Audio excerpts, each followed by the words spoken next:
আল্লাহ পাক রব্বুল আলামিন আল্লাহর হাবিবকে জানায় দেন, হাবিব আজকে রাতেই আপনাকে মদিনার দিকে হিজরত করতে হবে। আল্লাহ পাক রব্বুল আলামিনের নির্দেশ, জিবরাইল আমিন চলে আসছে, আল্লাহর নবীকে বলে হিজরত করতে হবে। মুসলমান বন্ধুরা আমার, আল্লাহর নবী আবার ঘর থেকে বের হবেন। দরজা খুলে দেখেন কাফেররা সবাই ঘরের চতুর্দিকে বেষ্টনী দিয়ে আছে, তরবারি হাতে, নাঙ্গা তরবারি হাতে কাফেররা দাঁড়িয়ে আছে। আল্লাহর নবী জিবরাইল আমিনকে বলে, জিবরাইল কিভাবে বের হব?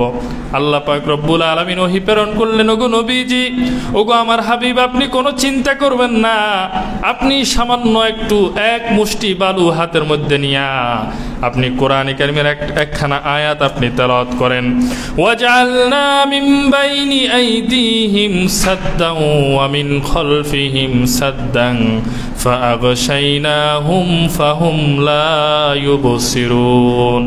আপনি আয়াতখানা তেলাওয়াত করেন, বালুর মধ্যে ফু দিয়া এই বালুগুলাকে শূন্যে নিক্ষেপ করেন। আল্লাহর রাসূল সাল্লাল্লাহু আলাইহি ওয়াসাল্লাম আল্লাহর নির্দেশ অনুযায়ী তাই করলেন। আর আল্লাহ পাক রব্বুল আলামিন প্রত্যেকটা বালু কণাকে ওই কাফেরদের প্রত্যেকটা চোখের মধ্যে পৌঁছায় দিয়েছে। বলেন সুবহানাল্লাহ। মোহতারাম হাজিরিন, রাসূলুল্লাহ সাল্লাল্লাহু আলাইহি ওয়াসাল্লামের সিরত থেকে আমরা আলোচনা করছিলাম। রাসূলুল্লাহ সাল্লাল্লাহু আলাইহি ওয়াসাল্লামের জন্ম, রাসূলুল্লাহ সাল্লাল্লাহু আলাইহি ওয়াসাল্লামের যৌবনকাল, রাসূলের নবুয়ত প্রাপ্তি, এভাবে বিভিন্ন বিষয় রাসূলের জীবনের দিকগুলো নিয়ে আমরা আলোচনা করেছিলাম। আজকে আমি আলোচনার বিষয় নিয়েছি নবীজি সাল্লাল্লাহু আলাইহি ওয়াসাল্লামের হিজরত এবং হিজরতের মাধ্যমে ইসলামের যে বিপ্লব সাধিত হয় এই বিষয়ে ইনশাআল্লাহ আলোচনা করব। সম্মানিত উপস্থিতি, প্রথমে আলোচনা করতে চাই যে হিজরতের পরিচয়, হিজরত কাকে বলে। হিজরতের পরিচয় সাধারণভাবে শাব্দিক অর্থের দিয়ে খেয়াল করলে হিজরত মানে হলো যে আল্লাহ তাআলার পক্ষ থেকে যে মানহিয়াত আছে, আল্লাহ তাআলা যে সকল বিষয় আমাদেরকে নিষেধ করেছেন এগুলো থেকে বেঁচে থাকা, এটার নামও হিজরত। আল মুহাজিরু মান হাজারা মা নাহাল্লাহু আনহু। মুহাজির ওই ব্যক্তিকেও বলে যে ব্যক্তি আল্লাহ তাআলার নিষেধাজ্ঞা থেকে বেঁচে থাকে, তাকেও মুহাজির বলে। কারণ সে ত্যাগ করেছে, অনেক ভালো লাগা, অনেক পছন্দের বিষয়কে ত্যাগ করেছে শুধু এই জন্যই যে এটা আল্লাহ নিষেধ করেছে। এখন পারিভাষিক অর্থে হিজরত কাকে বলে? পারিভাষিক অর্থে হিজরত বলে নিজের দ্বীন ও ঈমানের সুরক্ষার জন্য আল্লাহ এবং আল্লাহ রসুলের সন্তুষ্টির উদ্দেশ্যে দারুল হরব, কাফেরদের যেই রাষ্ট্র, যেখানে ঠিকমতো আবাদত করা যায় না, যেখানে ঈমান আমলের কোনো নিরাপত্তা নাই, গ্যারান্টি নেই, এরকম দেশ থেকে দারুল ইসলামে চলে আসা, মুসলমানদের দেশ, যেখানে আপনি নিরাপদে আবাদত করতে পারবেন, নিরাপদে আল্লাহ এবং রসুলের বিধিবিধান মেনে চলতে পারবেন, এরকম দেশে চলে আসা, এটার নাম হলো হিজরত। এটা হলো পারিভাষিক অর্থে হিজরত, অর্থাৎ নিজের ঈমান আমল হেফাজতের জন্য, আল্লাহ এবং আল্লাহ রসুলের সন্তুষ্টির জন্য। এখন আমাদের দেশের কিছু মানুষ যারা সপরিবারে আমেরিকায় চলে গেছে, ইউরোপে চলে গেছে, তো এইটাকে হিজরত বলবে না। কারণ এখানে যারাই ইউরোপে চলে গেছে ওরা একটা অমুসলিম দেশে গেছে এবং তাদের উদ্দেশ্য হলো দুনিয়াবি, দিনই উদ্দেশ্যে না। দিনই উদ্দেশ্য হলো তো সে সৌদি আরব যেত। তো এই জন্য আবার বলতেছি যে পারিভাষিক অর্থে হিজরত হলো নিজের ঈমান এবং আমলের হেফাজতের জন্য আল্লাহ এবং আল্লাহ রসুলের সন্তুষ্টির উদ্দেশ্যে কাফেরদের দেশ, যেখানে কাফেরদের আধিপত্য বেশি, যেখানে মুসলমানরা ঠিকভাবে তাদের ইবাদত পালন করতে পারে না, এরকম দেশ থেকে, দারুল হরব থেকে মুসলিমদের দেশে হিজরত করে আসা, এটার নাম হলো হিজরত। তো হিজরতের বিধান কি? এটা কি ফরজ নাকি ওয়াজিব? তো হিজরতের বিধান এটা সময় অসময়ে বিভিন্ন সময় বিভিন্ন রকম হয়ে থাকে, প্রেক্ষাপট অনুযায়ী এটার বিধান হয়ে থাকে। স্বাভাবিকভাবে আপনি হিজরত করা এটা আমাদের উপর ফরজ নয়। আমরা যারা বাংলাদেশে আছি আমাদের জন্য হিজরত করা ফরজ নয়। এটা বড় জোর এতটুকু বলা যেতে পারে যে সুন্নত বলা যেতে পারে। আমরা যদি নবীর দেশে, আরবের কোনো দেশে, যে আমরা রাসূলুল্লাহ সাল্লাল্লাহু আলাইহি ওয়াসাল্লামের স্মৃতি বিজড়িত কোনো দেশে আমরা যদি হিজরত করে চলে যাই, এটাকে সর্বোচ্চ বলতে গেলে সুন্নত বলা যায়। কিন্তু এটা প্রেক্ষাপট অনুযায়ী কখনো কখনো ফরজও ছিল। যেমন রাসূলুল্লাহ সাল্লাল্লাহু আলাইহি ওয়াসাল্লাম তিনি যখন মক্কা থেকে হিজরত করে মদিনায় চলে যান, তখন মক্কাতে যে সকল মুসলমানরা আছে, নবীর পরে ফাতে মক্কা পর্যন্ত এই সময়ের মধ্যে মক্কাতে যে সকল মুসলমানরা ছিলেন, এরা যদি হিজরত করতে সক্ষম হয়, সামর্থ্যবান হয়, তখন তাদের জন্য হিজরত করাটা ফরজ ছিল। রসুলের পরে কোনো মুসলমান যদি মক্কায় অবস্থান করে এবং হিজরত করার তার সামর্থ্য আছে কিন্তু তিনি হিজরত করে না, এরকম এই বিষয়টা নিষেধ ছিল। তখন যারা হিজরতে সামর্থ্যবান ছিল তাদের জন্য ফরজ ছিল। আর সাহাবায়ে কেরাম এমনই করছে, যারাই হিজরত করতে সক্ষম ছিল সবাই হিজরত করে ফেলছে। দুই একজন অল্প কিছু সংখ্যক মুসলমান ছিল যারা মাযুর ছিল, দুর্বল ছিল, যাদের পক্ষে হিজরত করা সম্ভব ছিল না। এটা ফাতে মক্কা পর্যন্ত এই বিধান ছিল। যখন মক্কা বিজয় হয়েছে এরপরে হিজরত করা, মক্কা থেকে মদিনার দিকে হিজরত করার যে ফরজ বিধান ছিল এটাকেও বাদ দিয়ে দেওয়া হয়েছে।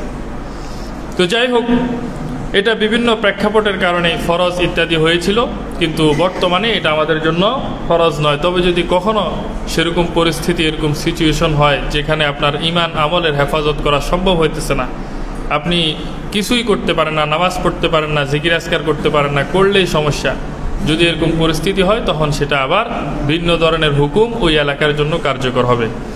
মোহতারাম হাজরিন, হিজরতের ফজিলত কি? যে সকল সাহাবায়ে কেরাম হিজরত করেছে তাদের ফজিলত হলো আল্লাহ তাআলা তাদের জন্য এক নম্বরের সুসংবাদ দিয়েছেন জান্নাত। তারা জান্নাতবাসী। যারা হিজরত করেছে তারা কি বলেন? জান্নাতবাসী। আল্লাহ পাক রব্বুল আলামিন বলেন, فالذين هاجروا وأخرجوا من ديارهم وأوذوا في سبيلي وقاتلوا وقتلوا لأكفرن عنهم سيئاتهم ولأدخلنهم جنات تجري من تحتها الأنهار। আল্লাহ বলেন, যারা হিজরত করেছে, যাদেরকে দেশ থেকে বের করে দেওয়া হয়েছে, যাদেরকে আল্লাহর রাস্তায় কষ্ট দেওয়া হয়েছে, যারা আল্লাহর রাস্তায় জিহাদ করেছে এবং আল্লাহর রাস্তায় যারা শহীদ হয়েছে, এদেরকে লাউকাফিরান্না আনহুম সাইয়্যাতিহিম, আল্লাহ বলেন আমি তাদের যত গুনাহ আছে সব গুনাহকে নেকি দ্বারা পরিবর্তন করে দিব। এরপরে ওয়ালাউদখিলান্নাহুম জান্নাতিন তাজরি মিন তাহতিহাল আনহার, আর আমি তাদেরকে এমন জান্নাতে প্রবেশ করাবো যার নিচ দিয়ে নহর প্রবাহিত। আল্লাহ তাআলা বলেন সাওয়াবাম মিন ইনদিল্লাহ, এটা আল্লাহর পক্ষ থেকে প্রতিদান। ওয়াল্লাহু ইনদাহু হুসনুস সাওয়াব, আর উত্তম প্রতিদান এটা হলো শুধুমাত্র আল্লাহর নিকট। কার নিকট বলেন? উত্তম প্রতিদান একমাত্র আল্লাহই দিতে পারে, আর কেউ দিতে পারে না। এটা হলো যারা হিজরত করেছে তাদের ফজিলত, যে তাদের গুনাহগুলো মাফ করে দেওয়া হবে এবং তাদেরকে জান্নাত দেওয়া হবে। দুই নম্বর হলো তাদের পূর্বের পাপ মোচন হয়ে যাওয়া। এটা আয়াতের মধ্যে এসেছে, আবার একটা হাদিসে উল্লেখ করতেছি। আল্লাহর নবী বলেন, ইন্নাল ইসলাম ইয়াহদিমু মা কানা ক্বাবলা, নিশ্চয়ই ইসলাম তার পূর্বের গুনাহগুলোকে ক্ষমা করে দেয়। অর্থাৎ একজন মানুষ যদি মুসলমান হয়, ইসলাম ধর্ম গ্রহণ করার পর থেকে নিয়ে এখন সে শরীয়তের মুকাল্লাফ। ইসলাম গ্রহণ করার আগে সে রোজা রাখে নাই কেন, সে নামাজ পড়ে নাই কেন, যাকাত দেয় নাই কেন, এই জাতীয় কোনো প্রশ্ন তাকে করা হবে না। যখন সে ইসলাম গ্রহণ করেছে তার পূর্বের গুনাহ খাতা মাফ হয়ে গেছে। তদ্রূপভাবে আল্লাহর নবী আরো বলেন, ওয়া ইন্নাল হিজরাতা তাহদিমু মা কানা ক্বাবলাহা, হিজরত এটা তার পূর্বের গুনাহ মাফ করে দেয়। একজন মুসলমান যখন মক্কা থেকে মদিনায় হিজরত করে চলে গেছে, তখন এই হিজরতের সময় আল্লাহ তাআলা তার মক্কি জীবনের সকল গুনাহ মাফ করে দিয়েছেন। আল্লাহর নবী আরো বলেন, ওয়াল হাজ্জু ইয়াহদিমু মা কানা ক্বাবলা, তদ্রূপভাবে একজন মানুষ যখন হজ করে তখন তার পূর্বের সকল গুনাহ খাতা আল্লাহ মাফ করে দেয়। বলেন সুবহানাল্লাহ। আল্লাহ তাআলা আমাদেরকে তৌফিক দান করুক, সকল বলি আমিন। ইসলামে হিজরত কখন থেকে শুরু হয়? নবীজি সাল্লাল্লাহু আলাইহি ওয়াসাল্লাম যখন ইসলামের দাওয়াতি মিশন, দাওয়াতের কাজ করতেছে, কিছু সংখ্যক মুসলমান এরা ইসলাম ধর্ম গ্রহণ করেছে, দিন দিন মুসলমানদের সংখ্যা বাড়তেছে। তো মক্কার কাফেররা কিন্তু তাদের নির্যাতনের সীমা লঙ্ঘন করে যাচ্ছে। একজন মানুষকে এমন এমন নির্যাতন করতেছে যেটা মানুষ পশুর সাথেও করে না। আগুনের মধ্যে তাদেরকে নিক্ষেপ করতেছে, জ্বলন্ত কয়লার মধ্যে তাদেরকে শোয়াইতেছে, মরুভূমির উত্তপ্ত বালুর মধ্যে শোয়া বুকের মধ্যে পাথর চাপা দিয়ে রাখতেছে, গরম পানির মধ্যে তাদেরকে ফেলতেছে, তাদের গায়ের উপর গরম পানি ঢালতেছে, লোহার ছ্যাঁক দিতেছে, এইভাবে যে নির্যাতন করতেছে। কিন্তু তখনও একজন মুসলমান এই নির্যাতন সহ্য করতে না পেরে আল্লাহর নবীকে ছেড়ে যায় নাই। একজন মুসলমান ইতিহাসে এমন একজন নাই যিনি মক্কি জীবনের কষ্ট সহ্য করতে না পেরে ইসলাম ত্যাগ করেছে। তারা তখনও যারা ইসলাম গ্রহণ করেছে ইসলামের উপর অটল অবিচল ছিল। আল্লাহ পাক রব্বুল আলামিন নবুয়তের ৫ম বছর, আল্লাহর নবী নবুয়ত প্রাপ্তির ৫ বছর পরে তখন হিজরত করার অনুমতি দিলেন। যে সাহাবিরা এরা যেহেতু মক্কায় নিরাপদ না, এই জন্য আল্লাহ তাআলা তাদেরকে হিজরতের অনুমতি দিলেন। আল্লাহর নবী সাল্লাল্লাহু আলাইহি ওয়াসাল্লামের নির্দেশে তখন এই নবুয়তের ৫ম বছর হাবশার দিকে হিজরত শুরু হয়। প্রথমে হাবশার দিকে অল্প কয়েকজন মানুষ, মাত্র ১২-১৩ জন এরা হিজরত করেছে, এবং পরবর্তীতে হযরতে জাফর ইবনে আবি তালেবের নেতৃত্বে প্রায় ১০০ জনের মতো মুসলমান এরা হিজরত করে হাবশায় চলে গেছে। এটা হলো নবুয়তের ৫ম হিজরির কথা। তো মোটামুটি প্রায় ১০০-র উপরে মানুষ এখন কোথায়? হাবশায় চলে গেছে। এইটাও কিন্তু মক্কাবাসী সহ্য হচ্ছে না। এই যে হিজরতের মাধ্যমে তারা যে মক্কা ছেড়ে চলে গেল, তাদের ঘর বাড়ি, তাদের ভিটে মাটি, তাদের আত্মীয় স্বজন, পরিবার পরিজন সব কিছু ত্যাগ করে তারা চলে গেল ভিন্ন একটা দেশে। কিন্তু তারপরও তাদের এই ত্যাগের পরেও মক্কার মুশরিকরা এটা সহ্য করতে পারতেছে না। ওরা চাচ্ছে এদেরকে ফেরত আনবে, তাদেরকে এই বিধর্মী হিসাবে তাদের আবার শাস্তি দিবে। এই জন্য তারা হাবশার বাদশার কাছে, যার নাম ছিল নাজ্জাশী, যাকে নাজ্জাশী বলা হতো, তার নিকট কিছু হাদিয়া তোহফা উপটকন দিয়া আবার ২ জন তাদের প্রতিনিধিকে পাঠালো মক্কার মুশরিকরা। মুসলমান বন্ধুরা আমার, হাবশার বাদশার সামনে যখন মক্কার প্রতিনিধি দল পৌঁছল, তারা এই মুসলমানদের বিরুদ্ধে নানান মিথ্যা ইত্যাদি বলতেছে, এরা আমাদের দেশদ্রোহী, এরা ধর্মদ্রোহী, এদেরকে আমাদের হাতে তুলে দেন, আমরা তাদেরকে আমাদের দেশে ফিরে নিয়ে যাব। কিন্তু হাবশার বাদশা নাজ্জাশী একজন ন্যায় বিচারক ছিলেন, ন্যায় পরায়ণ বাদশা ছিলেন, একজন ইনসাফগার বাদশা ছিলেন, বিচক্ষণ বাদশা ছিলেন। এই জন্য তিনি মক্কার ওই লোকদের কথাকে বিশ্বাস করেন নাই, মুশরিকদের যেই বার্তাবাহক তাদের কথাকে বিশ্বাস করেন নাই। তিনি মুসলমানদেরকে সামনে ডেকে মুসলমানদের থেকে হালত জানলেন যে তারা কেন হিজরত করে চলে আসলো, এরা কেন আসলো। যখন তাদের হালত জানলেন, এটা বিস্তারিত আলোচনা আছে, তখন ওই হাবশার বাদশা নাজ্জাশী এদেরকে আর ফেরত দেয় নাই, বরং ওই মক্কার মুশরিকদের পক্ষ থেকে যারা গেছে তাদেরকে খালি হাতে ফিরিয়ে দিছে, এরা চলে আসছে। এভাবে এই লোকগুলা হাবশার মধ্যেই বসবাস করতেছিল। পরবর্তীতে আল্লাহর নবী যখন মদিনায় হিজরত করছে, এই হাবশার মুসলমানরা এরা মদিনায় পৌঁছে গেছে, এরা আর মক্কায় আসে নাই, এরা সেখান থেকে কোথায় চলে গেছে? মদিনায় চলে গেছে। এভাবে হিজরত শুরু হয়। নবুয়তের ৫ম বছর থেকে কি শুরু হয়? হিজরত শুরু হয়। এরপর নবুয়তের ১৩তম বছর, কোন বছর বলেন? নবুয়ত প্রাপ্তির পরে ১৩ নম্বর বছর আল্লাহর নবী সাল্লাল্লাহু আলাইহি ওয়াসাল্লামকে আল্লাহ তাআলা এবার মুসলমানদেরকে মদিনার দিকে হিজরত করার অনুমতি দিলেন। মদিনার হিজরতের সূচনাটা এভাবে হয়। মদিনার হিজরতের প্রেক্ষাপট হলো আল্লাহর নবী সাল্লাল্লাহু আলাইহি ওয়াসাল্লামের নবুয়ত প্রাপ্তির ১১তম বছর। নবীজি নবুয়ত পাইছে ১১ বছর। এই সময় হজের মৌসুমে মদিনা থেকে যে মানুষেরা হজ করতে আসছে, এর মধ্য থেকে ৬ জন আল্লাহর নবীর হাতে ইসলাম ধর্ম গ্রহণ করে এবং তারা নবীর হাতে বায়াত গ্রহণ করে। এরপরে ১২তম বছর আল্লাহর নবীর নবুয়ত প্রাপ্তির ১২তম বছর, তখন মদিনা থেকে আগত হাজী সাহেবদের মধ্য থেকে ১২ জন নবীর হাতে বায়াত গ্রহণ করে। আর এই ১৩তম বছর সেখানে ৭৩ জন পুরুষ এবং ২ জন নারী এরা আল্লাহর নবীর হাতে বায়াত গ্রহণ করে। এভাবে মোটামুটি প্রায় শতাধিক মানুষ আল্লাহর নবীর হাতে মক্কাতে, যাদের বাড়ি হলো মদিনায়, এই মর্মে তারা বায়াত গ্রহণ করে যে তারা আল্লাহর নবীর এই দ্বীনের উপর ঈমান এনেছে, ইসলামের উপর তারা ঈমান এনেছে। এবং মুসলমানরা যেহেতু মক্কাতে নির্যাতিত, নিগৃহীত, এই জন্য তারা মুসলমানদেরকে, আল্লাহর নবীকে মদিনায় আশ্রয় দিবে, তাদেরকে সেখানে নিরাপত্তা দিবে, এই মর্মে তারা নবীর হাতে বায়াত গ্রহণ করেছে। তো যেহেতু হিজরতের নবুয়তের ১৩তম বছর এবার আল্লাহ তাআলাও নির্দেশ দিলেন যে মুসলমানরা এখন চাইলে মদিনার দিকে হিজরত করতে পারে। আল্লাহর নবী সাল্লাল্লাহু আলাইহি ওয়াসাল্লাম তিনি কি করলেন? এবার মুসলমানদেরকে জানায়া দিলেন যে তোমরা আস্তে আস্তে গোপনে গোপনে মদিনার দিকে হিজরত করা শুরু করো। সর্বপ্রথম যিনি হিজরত করলেন তিনি হলেন হযরতে মুসআব ইবনে উমাইর রাদিয়াল্লাহু তাআলা আনহু, একজন যুবক সাহাবী ছিলেন। এরপরে আস্তে আস্তে আরও কিছু সংখ্যক মুসলমানরা হিজরত করে মদিনার দিকে চলে গেল। নবীজি সাল্লাল্লাহু আলাইহি ওয়াসাল্লাম তিনি আল্লাহ তাআলার আদেশের অপেক্ষায় ছিলেন। আল্লাহ তাআলা যখনই নির্দেশ দিবে তিনি তখন কি করবেন? হিজরত করবেন। আর এদিকে মক্কার কাফেররা যখন দেখতেছে কিরে আস্তে আস্তে মক্কা থেকে মুসলমানরা শূন্য হয়ে যাচ্ছে, আজকে দেখতেছে অমুকে নাই, কালকে দেখে অমুকে নাই, পরের দিন দেখে আরেকজন নাই, আরও ৩ জন নাই, এভাবে এরা যখন দেখছে এরা খবর নিতেছে যে এরা আসলে যাচ্ছে কোথায়। তো এরা যখন জানতে পারছে যে এরা মদিনায় যাচ্ছে, তখন এখন তারা ভয় পাইতেছে যে এই সব মুসলমান যদি মদিনায় গিয়ে উঠে, আবার মদিনাতেও কিছু মানুষ মুসলমান হয়েছে এরা আগ থেকে জানে, তাহলে মদিনাতে গিয়ে এরা একটা শক্তি সঞ্চার করবে, আমরা এতদিন ধরে তাদের উপর নির্যাতন করছি, এরা আমাদের থেকে প্রতিশোধ নেয় কিনা। এই জন্য মক্কার কাফেররা আবার ভয়ে ভয়ে আছে। দ্বিতীয়ত, মক্কার কাফেরদের যেই বণিক কাফেলা, ব্যবসায়িক কাফেলা, এটা বিভিন্ন দেশে যাওয়ার সময় মদিনার পাশ দিয়ে কিন্তু যেতে হয়। এখন মদিনার পাশ দিয়ে তাদের ব্যবসায়িক কাফেলা যাবে, আর মদিনা হলো মুসলমানদের দখলে। এতদিন মুসলমানদের উপর নির্যাতন করছে, মুসলমানরা স্বাভাবিক তাদের ব্যবসায়িক কাফেলার উপর আক্রমণও করতে পারে।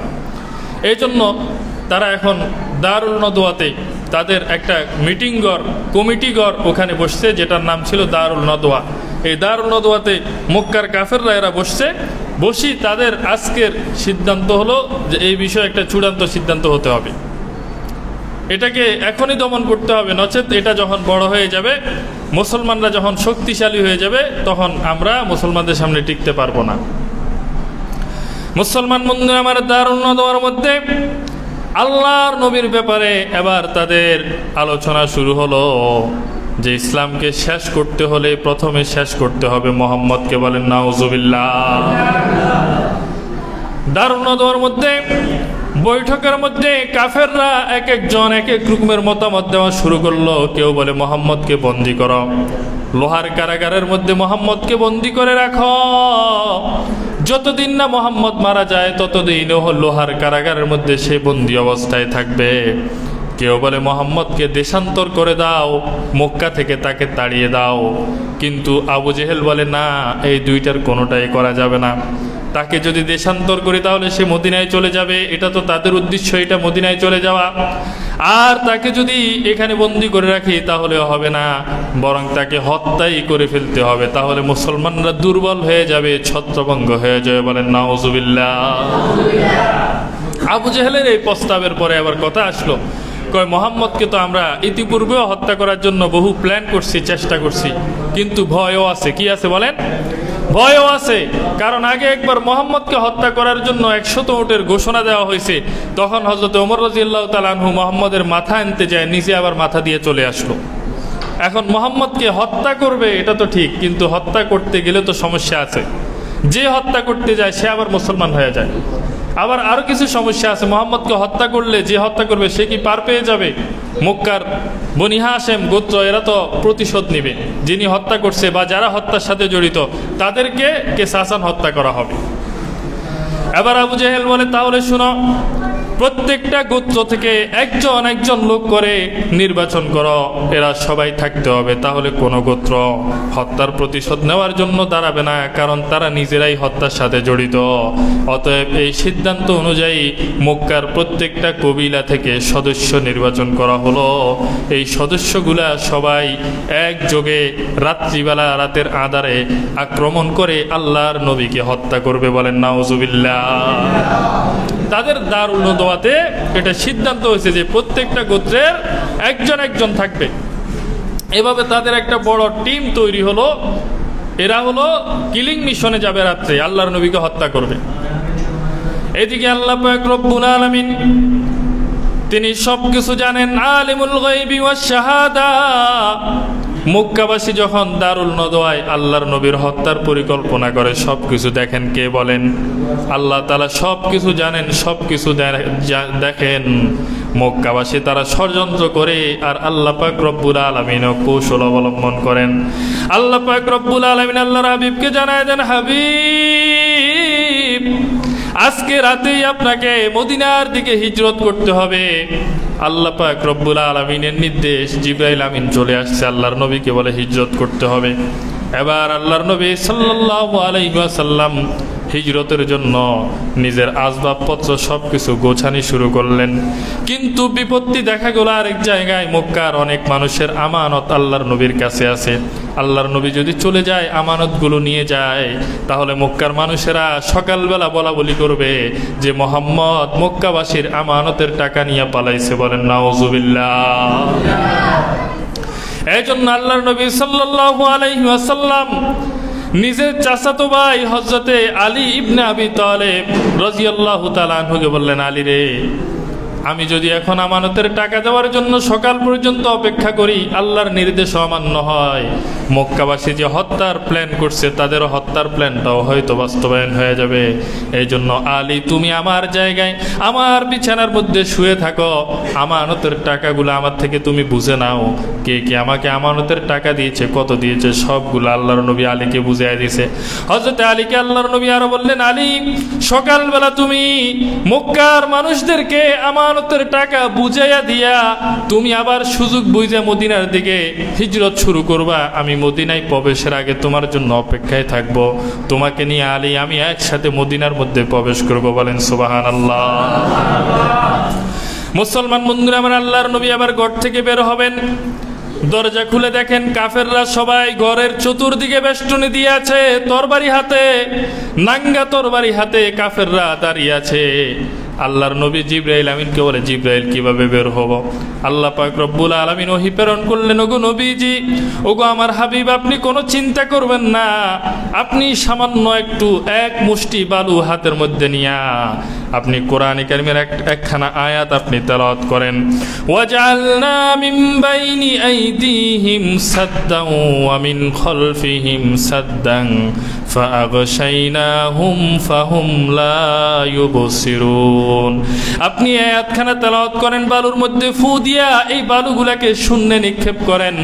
আল্লাহর রাসূল সাল্লাল্লাহু আলাইহি ওয়াসাল্লাম আল্লাহর নির্দেশ অনুযায়ী তাই করলেন।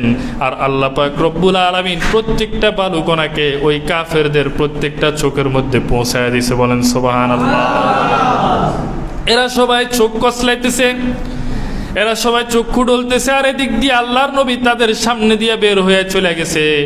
আল্লাহর নবী খানায়ে কাবার পাশ দিয়ে অতিক্রম করতেছে। আল্লাহর নবী খানায়ে কাবার দিকে তাকায় বলতেছে, এই খানায়ে কাবা আমার সবচাইতে প্রিয় ঘর, আল্লাহ তাআলার ঘর। হে বাইতুল্লাহ, তোমাকে আমি ছেড়ে কখনো যাইতাম না।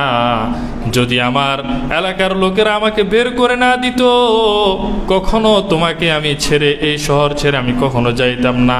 আল্লাহর নবী কাঁদে, কাঁদতে কাঁদতে আল্লাহর নবী হযরত আবু বকর সিদ্দিকের দরজার সামনে উপস্থিত। আল্লাহর নবী যেই মাত্র দরজায় টোকা দিলেন, দরজা খুলে দেখে আবু বকর সিদ্দিক দাঁড়ানো, পিঠের মধ্যে গাঁটটি গুট্টা সবকিছুই আছে।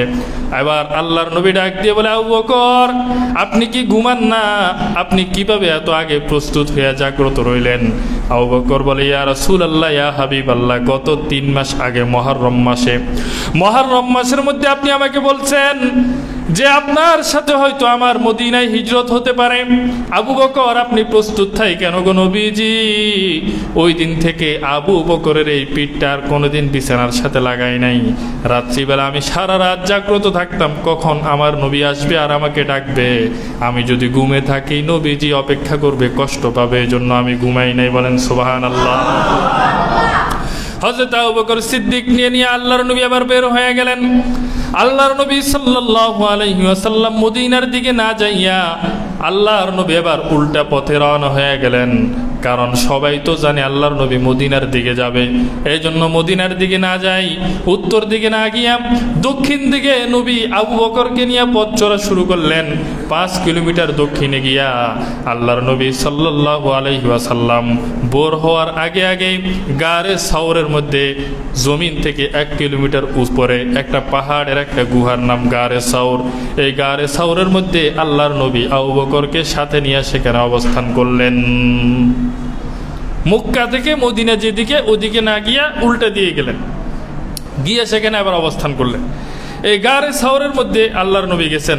যেই দিন নবীজি হিজরত শুরু করলেন, ঘর থেকে বের হলেন, ওই দিন ছিল সফরের 27 তারিখ, বৃহস্পতিবার, সফর মাসের 27 তারিখ। আর গারে সাউরের মধ্যে সেখানে 3 দিন ছিলেন।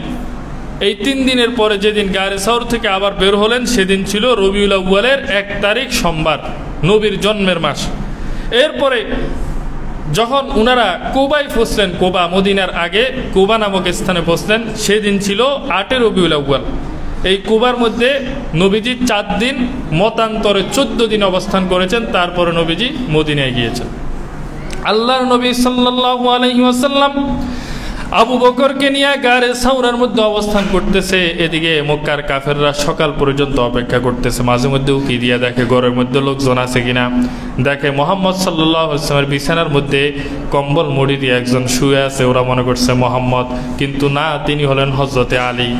সকালবেলা হওয়ার পরে এরা যখন ঘরের মধ্যে তল্লাশি চালাইছে, গিয়ে দেখে মুহাম্মদ সাল্লাল্লাহু আলাইহি ওয়াসাল্লাম নাই। হযরতে আলীকে তারা কঠোরভাবে জিজ্ঞাসা করে, বলে মুহাম্মদ কোথায়? তিনি বলেন আমি তো জানি না। এভাবে তারা সেখান থেকে চলে গেল। বলতেছে আমাদের চোখে দুলা দিয়া মুহাম্মদ পার পেয়ে গেছে, তাকে খোঁজা শুরু করো। মক্কার মধ্যে ঘোষণা হয়ে গেল, মুহাম্মদ আর আবু বকর এদের মধ্য থেকে যাকেই জিন্দা আনা হবে, একজন তাদের মধ্য থেকে একজনকে যদি জিন্দা উপস্থিত করা যায়, জীবিত উপস্থিত করা যায়, তাহলে যিনি উপস্থিত করবে তাকে 100 উট দেওয়া হবে। 100 উট। 100 উট মানে 100 প্রাইভেট কার। 100 উট মানে কি বলেন? 100 প্রাইভেট কার। এরকম একটা বড় অফার দেওয়া হলো। এখন মক্কার মানুষেরা এটা লোভে পড়ে এখন খুঁজাখুঁজি শুরু করছে। মুহাম্মদ সাল্লাল্লাহু আলাইহি ওয়াসাল্লাম এবং আবু বকরকে খুঁজাখুঁজি শুরু করছে। আর এদিক দিয়ে নবীজি সাল্লাল্লাহু আলাইহি ওয়াসাল্লাম যে গারে সাউরের মধ্যে গেলেন, এই গারে সাউরের মধ্যে তিনি যে গেলেন, যাওয়ার সময় নবীজি শুধু পায়ের আঙ্গুলের উপর ভর দিয়ে হাঁটছে, অনেক কষ্ট করে হাঁটছে, যাতে করে পায়ের পুরা চাপ না পড়ে। কারণ মক্কার মানুষেরা পায়ের চাপ দেখলে বুঝতে পারে যে এটা কার পায়ের চাপ। তাদের জ্ঞানটা এত বেশি ছিল, এরা পায়ের চাপ দেখে বলতে পারে এটা কার পায়ের চাপ। শুধু তাই নয়, এরা ওটের লাদা দেখে বলতে পারে যে এটা মক্কার ওট নাকি মদিনার ওট। কথা বুঝেন নাই? এরা এরকম বিচক্ষণ ছিল। এই জন্য আল্লাহর নবী পায়ের আঙ্গুলের উপর ভর দিয়া গারে সাউরের মধ্যে গেছেন। এটা খুব কঙ্করময় পাথরই একটা পথ ছিল, যার কারণে আল্লাহর নবীর পা রক্তাক্ত হয়ে গেছে। সেখানে যাওয়ার পরে নবী ক্লান্ত হয়ে গেলেন। গারে সাউরে ঢুকার পরে এটা তো একটা গর্ত, অপরিষ্কার। হযরত আবু বকর সিদ্দিক এটাকে কোনোরকম পরিষ্কার করছে, দেখে অনেকগুলা ছিদ্রগুলাকে তিনি নিজের জামার কাপড়ের বিভিন্ন অংশ ছিঁড়ে ওই ছিদ্রগুলা বন্ধ করছে। সর্বশেষ একটা ছিদ্র বাকি আছে, ওইটার মধ্যে তিনি নিজের মুড়িয়াকে, নিজের পাকে ওই ছিদ্রের উপর রাইখা এবার তিনি বসছেন। আল্লাহর নবীকে ডাকছেন, নবী ভিতরে ঢুকছে। আর আল্লাহর নবী সাল্লাল্লাহু আলাইহি ওয়াসাল্লাম হযরত আবু বকরের রানের উপর মাথা দিয়ে নবীজি ঘুমায় গেছে। আল্লাহর নবী সাল্লাল্লাহু আলাইহি ওয়াসাল্লাম হযরত আবু বকরের পায়ের উপর মাথা দিয়া ঘুমাইতেছে। আর এদিক দিয়ে আবু বকর সিদ্দিক যে গর্তের মধ্যে পা দিয়া রাখছে, ওই গর্ত দিয়ে একটা সাপ আবু বকরের পায়ের মধ্যে দংশন করছে। বিষের কারণে আবু বকরের পুরা শরীর লাল হয়ে গেছে, গরম হয়ে গেছে।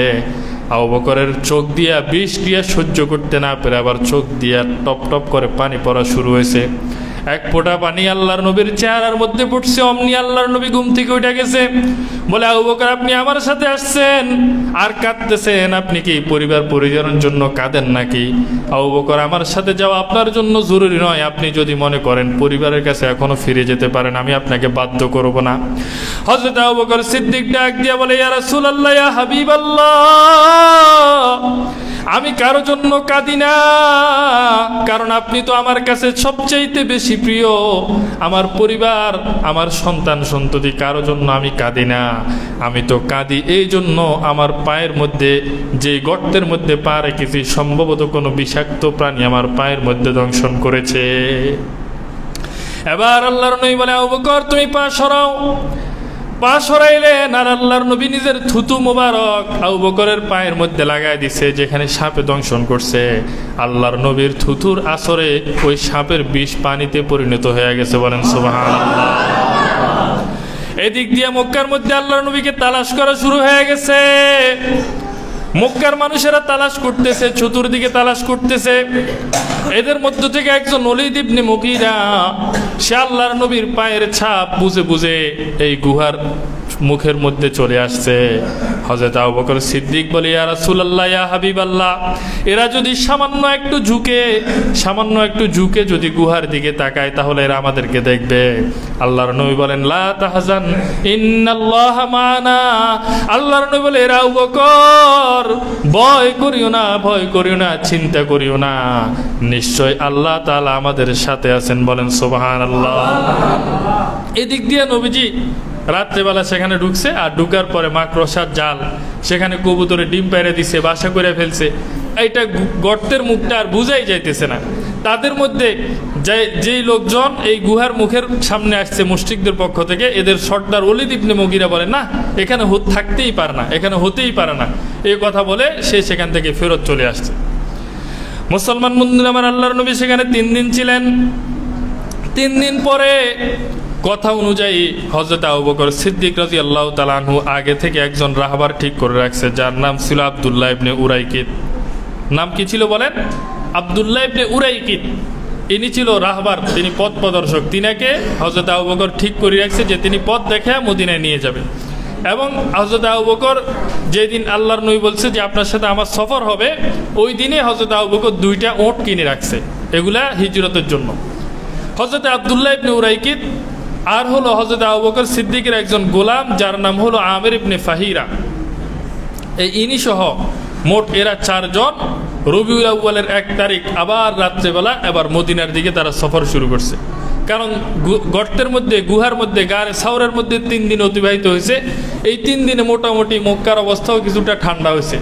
এরা প্রথম 2-1 দিন যেরকম কড়া পাহারাদারি অস্ত্রশস্ত্র নিয়ে পুরো মক্কাকে ঘিরে রাখছে, যে কোনোভাবে মোহাম্মদকে যেখানে পাওয়া যায় ধরতে হবে। এটা 3 দিন যাওয়ার পরে তারা অনেকটা নৈরাশ হয়ে গেছে, তারা মনে করছে চলে গেছে মদিনায়। এই জন্য তাদের পাহারাদারি ইত্যাদি অনেকটা কমে গেছে। তখন আল্লাহর নবী এবার মদিনার উদ্দেশ্যে বের হন রবিউল আউয়ালের 1 তারিখ রাত্রেবেলা। সফর সঙ্গী আল্লাহর নবীর সাথে আরও 3 জন, হযরত আবু বকর সিদ্দিক এবং তিনার গোলাম আমির ইবনে ফাহিরা, আরেকজন হলো রাহবার পথ প্রদর্শক, যিনার নাম হলো আব্দুল্লাহ ইবনে উরাইকিত। 4 জনের কাফেলা শুরু হলো, পথ চলতেছে এখন মদিনার পথে। কিন্তু এখনো মক্কার অনেক মানুষই কিন্তু তালাশ করতেছে, কারণ 100 উটের লোভ এটা কিন্তু সহজে ছাড়ার বিষয় নয়। কথা বুঝেন নাই? 100 উট কি লাগে আপনার কাছে? বর্তমান সময় হিসেবেও তো একটা উটের দাম 4-5 লাখ টাকা, বুঝেন নাই? তাহলে 100 উটের দাম এবার কত কোটি টাকা, চিন্তা করে দেখেন। এখন একজন ব্যক্তি, তার নাম হলো সুরাকা ইবনে মালিক। সুরাকা ইবনে মালিক কি করতেছে, ওই যে ওটের পায়ের চাপ দেখি সে বুঝতে পারছে যে এটা মক্কার ওট, এগুলো মদিনার দিকে যাচ্ছে, মক্কার কাফেলা মদিনার দিকে যাচ্ছে। সে যে কোনো জায়গায় এই ওটের ছাপটা দেখছে। এবার ওটের ছাপ লক্ষ্য করে করে সে আবার পথ চলতেছে। চলতে চলতে আল্লাহর নবীর একদম কাছে চলে আসছে। হযরত আবু বকর সিদ্দিক পিছনে তাকায় দেখে সুরাকা ইবনে মালিক, বলে ইয়া রাসূলুল্লাহ, আমরা তো মনে হয় ধরা খাই গেছি। আল্লাহর নবী বলে, আবু বকর আপনি ভয় পায়েন না। মুসলমান বন্ধুরা আমার, যখনই আল্লাহর নবীর নিকটে গেল, সুরাকা ইবনে মালিকের ওটটা ঘোড়াটার সাথে সাথে উষ্টা খেয়ে পড়ে গেল, সেও ঘোড়ার পিঠ থেকে পড়ে গেল। সুরাকা ইবনে মালিক আবার লাফ দিয়ে ঘোড়ার উপর উঠে আবার আল্লাহর নবীকে পিছন থেকে দেওয়া শুরু করলেন। যখন আল্লাহর নবীর আরো নিকটে পৌঁছে গেল, এবার একটা আশ্চর্যজনক ঘটনা ঘটে গেল। ইতিহাসের কিতাবে লেখে সুরাকা ইবনে মালিকের এই ঘোড়াটা হাঁটু পর্যন্ত মরুভূমির বালুর মধ্যে দেবে গেছে, আর সেও হোঁচট খেয়ে পড়ে গেছে। অনেক চেষ্টা করতেছে, আবার সে কিন্তু এই ঘোড়ার পাকে এই গর্ত থেকে উঠাতে পারে না। বুঝে আসছে না? এই ঘোড়ার হাঁটু পর্যন্ত 4 পা দেবে গেছে, এখন সেখান থেকে তুলতে পারে না। এখন সুরাকা ইবনে মালিক সে নিজেও তো বাঁচতে হবে, আল্লাহর নবীকে ধরার জন্য আসছে। এখন এই ওটটা যদি উদ্ধার করতে না পারে, ও তো মরুভূমির মধ্যে পিপাসিত হয়ে মারা যাবে। এখন সে বুঝতে পারছে যে এটা হলো আল্লাহর নবীর বদদোয়া। এবার সে আল্লাহর নবীর কাছে মাপ চাইতেছে, বলতেছে ইয়া রাসূলুল্লাহ, আমাকে বাঁচান, আমাকে ক্ষমা করে দেন, আমার ওটা ঘোড়াটাকে আপনি কি করে দেন, ফিরিয়ে দেন। আল্লাহর নবী তখন তার এই কাকুতি মিনতি শুনে থামলেন, এবার দোয়া করলেন। সেখান থেকে আল্লাহ তাআলা এই ঘোড়াকে উদ্ধার করলেন। ঘোড়া উঠে দাঁড়ালো, পা সেখান থেকে সরাইছে, আর দেখে যে এই গর্ত থেকে ধোঁয়া বের হইতেছে। সুরাকা ইবনে মালিক তখন বলতেছে ইয়া রাসূলুল্লাহ, আমি আপনার কি খেদমত করতে পারি? আল্লাহর নবী বলে, আমার কোনো খেদমতের দরকার নাই। সুরাকা ইবনে মালিক তার সাথে যত খাবার ছিল এগুলা সব আল্লাহর নবীর সামনে পেশ করছে। আল্লাহর নবী কিছুই গ্রহণ করে নাই। বলে, তোমার কাছে একটাই অনুরোধ, সেটা হলো আমাদের সাথে তোমার সাক্ষাৎ হয়েছে বা আমরা এদিকে আছি, এটা যেন কাউকে বলিও না, আমাদের ব্যাপারে তুমি সতর্কতা অবলম্বন করবা। সুরাকা ইবনে মালিক যখন সেখান থেকে ফেরত আসতেছে, আরো কয়েকজনকে পাইছে যারা ওই যে আল্লাহর নবীকে খোঁজার জন্য যাইতেছে। বলতেছে, এই তোমরা অন্যদিকে খুঁজো, এদিকে আমি খুঁজিয়ে আসছি। সুরাকা ইবনে মালিক কি বলে, কয় তোমরা অন্যদিকে যাও, এদিকে আমি খুঁজিয়ে আসছি, তোমরা অন্যদিকে যাও। এই কথা বলে সে এরকম আরো কয়েকজনকে এই পথ থেকে ফিরিয়ে দিছে। এইভাবে আল্লাহর নবী সাল্লাল্লাহু আলাইহি ওয়াসাল্লাম পথ চলতে চলতে উম্মে মাআবাদের ঘরে পৌঁছলেন। উম্মে মাআবাদ এবং তার স্বামী উনারা এই মদিনার পথে সেখানে অবস্থান করতেন, তাদের বকরির পাল ছিল। তো আল্লাহর নবী যখন সাহাবীদেরকে নিয়ে এই কাফেলার 4 জনকে নিয়ে সেখানে পৌঁছলেন, তো আল্লাহর নবী তখন খুব ক্ষুধার্ত ছিলেন, পিপাসিত ছিলেন, বলতেছে যে আমাদেরকে কিছু পান করাও। উম্মে মাআবাদ বলে আমার স্বামী তো বকরির পাল নিয়ে চলে গেছে অনেক দূরে, আমার ঘরে তো খাবার মতো কিছু নাই। আল্লাহর নবী বলে ওই যে একটা বকরি দেখা যায় ওইটা অনেক দুর্বল, এটা দাঁড়াইতেও পারে না, এই জন্য তারে আজকে ফালের সাথে নেই নাই, এখানে রেখে গেছে, খুব দুর্বল, দাঁড়াইতেও পারে না ঠিক মতো। আল্লাহর নবী বলে তাকে নিয়ে আসো। নিয়ে আসছে। আল্লাহর নবী উম্মে মাআবাদকে বলে আপনি যদি অনুমতি দেন তাহলে আমি তার দুধ দহন করি। উম্মে মাআবাদ বলে এটা কিভাবে দুধ দহন করবেন, এটা তো দাঁড়াইতেই পারে না, আপনি অনুমতি দিলে আমি দহন করি। আল্লাহর নবী তখন তার সামনে পাত্র আনা হলো, নবীজি নিজ হাতে দুধ দহন করলেন, বড় একটা পেয়ালা ভর্তি হয়ে গেল। এই পেয়ালা থেকে এই কাফেরার চারজনে খুব ভালো করে একদম পরিতৃপ্ত হয়ে দুধ পান করছে। করার পর নবীজি আবার দুধ দহন করছে, আবার ওই যে বড় পেয়ালা ওইটাতে আবার এক পেয়ালা দুধ এবার উম্মে মাআবাদকে দিয়ে বলছে এটা তোমরা খাইও। এই কথা বলে নবীজি আবার কাফেলা নিয়ে চলে গেছে। উম্মে মাআবাদের স্বামী আসি বলে কি ব্যাপার, ঘরে দুধ কোথা থেকে আসলে? বলে ঘটনা তো এরকম। উম্মে মাআবাদের স্বামী বলে তাহলে এটা সেই সম্মানী ব্যক্তি, যেই সম্মানী ব্যক্তি যার কথা আমরা মক্কাতে শুনেছি। পরবর্তীতে উম্মে মাআবাদ এবং তার স্বামী তারাও এই এলাকা থেকে মদিনায় চলে গেছে এবং সেখানে গিয়ে ইসলাম ধর্ম গ্রহণ করছে। এভাবে আল্লাহর নবী সাল্লাল্লাহু আলাইহি ওয়াসাল্লাম চলতে চলতে কুফায় পৌঁছলেন। কুফাতে গিয়া সেখানে অবস্থান করলেন এবং সেখানে একটা মসজিদ তৈরি করলেন। সেখানে এই মসজিদ এটাই হলো সর্বপ্রথম ইসলামের প্রথম মসজিদ। শুক্রবার দিন সকালবেলা আল্লাহর নবী হযরতে আলী সহ আলীও একত্রিত হয়েছে, এবার মদিনার দিকে রওনা হলেন। মদিনাবাসীর দিলের মধ্যে কত আনন্দ, নবীজি মদিনায় আসতেছে। প্রত্যেকে নিজের ঘরের, যাদের ঘর দোতলা একতলা খালি করে রাখছে, যাদের ঘরে দুইটা রুম একটা রুম খালি করে রাখছে, কারণ নবী কার ঘরে আসবে এটা কিন্তু বলে নাই, কার ঘরে থাকবে নবী এটা কিন্তু কেউ জানে না। প্রত্যেকটা মুসলমানের আশা হলো নবী আমার ঘরে আসবে, আমার ঘরের মেহমান হবে, আর আল্লাহ কার ঘর কবুল করে কেউ তো জানে না। এই জন্য সবাই বাড়ির আঙিনা সব কিছু প্রস্তুত করে রাখছে। মদিনা থেকে তারা আরো 2-3 কিলোমিটার দূরে প্রতিদিন সকালবেলা আসি, দুপুর পর্যন্ত অপেক্ষা করে দেখে যে আল্লাহর নবী আসতেছে কিনা, দূরে কোনো কাফেলা দেখা যায় কিনা। সেই দিনও তারা দুপুর পর্যন্ত অপেক্ষা করে চলে আসছে। এর মধ্যে একজন ইহুদি খবর দিছে যে হেই মদিনার মুসলমানেরা, তোমাদের নবী তো আসতেছে। এই কথা বলার সাথে সাথে মদিনার মানুষরা আবার দলে দলে আল্লাহর নবীকে অভ্যর্থনা দেওয়ার জন্য বের হয়ে গেছে। মক্কার শিশু কিশোরেরা আল্লাহর নবীর অভ্যর্থনায় বলতেছে তলাল বাদরু আলাইনা মিন সানিয়াতিল বিদাই ওয়াজাবা শুকরু আলাইনা মাদা লিল্লাহি দাই আইয়ুহাল মাবউসু ফিনা জিতা বিল আমরিল মুতাই জিতা শাররাফতাল মাদিনা মারহাবান ইয়া খায়রা দাই। মক্কার মানুষের চোখে মুখে আনন্দ, মক্কার যুবকেরা কিশোরেরা সবাই আনন্দে আল্লাহর নবীকে সম্মান দিয়ে ইজ্জতের সাথে শের পড়তেছে, গান গাইতেছে, বলেন সুবহানাল্লাহ। এবার আল্লাহর নবীরে নিয়ে টানাটানি শুরু হয়েছে, বলে ইয়া রাসূলুল্লাহ আমার বাড়ি এটা এখানে।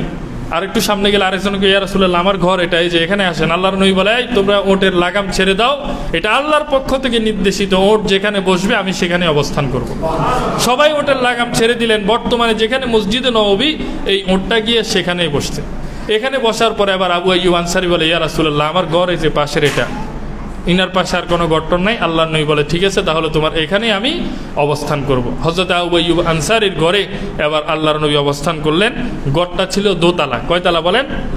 একতলা আল্লাহর নবীর জন্য ছেড়ে দিছে, আল্লাহর নবী একতলাকে গ্রহণ করলেন। এখন আবু আইয়ুব আনসারীর খেয়াল ছিল নবীজিকে দোতলা দিবে, দ্বিতীয় তলা কি, তিনি নিচতলায় থাকবে, যেহেতু তিনি নবী তিনি থাকবেন উপরে, নিচে থাকলে তো নবী আমার পায়ের নিচে থাকলো।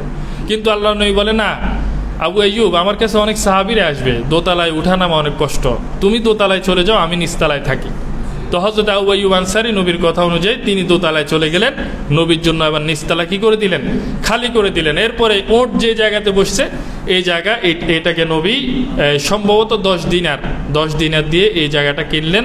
দুইটা ভাইয়ের এটা জায়গা ছিল, এখান থেকে কিনে পরে এখানে আবার মসজিদে নববী নির্মাণ করলেন এবং মসজিদে নববীর পাশে আল্লাহ নবীর থাকার ঘর নির্মাণ করলেন। তখন যখন থাকার ঘর নির্মাণ হয়েছে আবার নবীজি সেখানে অবস্থান করা শুরু করলেন। এই ছিল আল্লাহর নবীর হিজরত।